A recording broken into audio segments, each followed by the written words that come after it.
પંચમહાલ જિલ્લાના શહેરાની અણિયાદ ચોકડી પરનો હાઈવે માર્ગ તળાવમાં ફેરવાયો છે। શહેરા અણિયાદ ચોકડી પાસે પસાર થતા હાઈવે ઉપર 2 ફૂટ કરતાં વધુ પાણી ભરાતા વાહન ચાલકોને હાલાકીનો સામનો કરવો પડ્યો। અનેક નાના અને મોટા વાહનો પાણીમાં બંધ થયા હતા।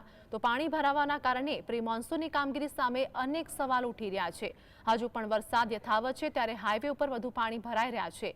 ગણેશ ચતુર્થી માટે મૂર્તિ લેવા નીકળેલા ભાવિકો પણ ભારે વરસાદના કારણે અટવાઈ ગયા હતા।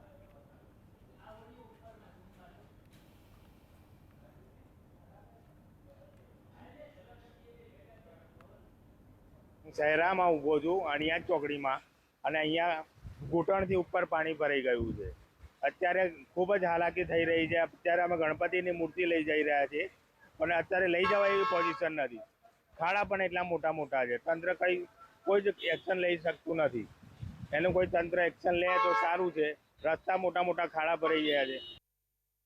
શહેરાનો અણિયાદ ચોકડી વિસ્તાર છે, જ્યાં હાઈવે માર્ગ ઉપર ઘૂંટણસામાં પાણી વરસાદ પડવાથી અવારનવાર ભરાઈ જાય છે અને હાઈવે ઉપર ખાડા ખૂબ જ પડી રહ્યા છે, જેથી વાહન ચાલકોને, મોટી ટ્રકો, બસો, નાની ગાડીઓને બહુ જ તકલીફ પડી રહી છે અને ઘૂંટણસામાં પાણી છે, જેથી અને અવારનવાર શાંતાકુંજ સોસાયટીમાં બી ઘૂંટણસામાં પાણી ભરાઈ જાય છે, જેનો નિકાલ કોઈ થઈ રહેલો નથી।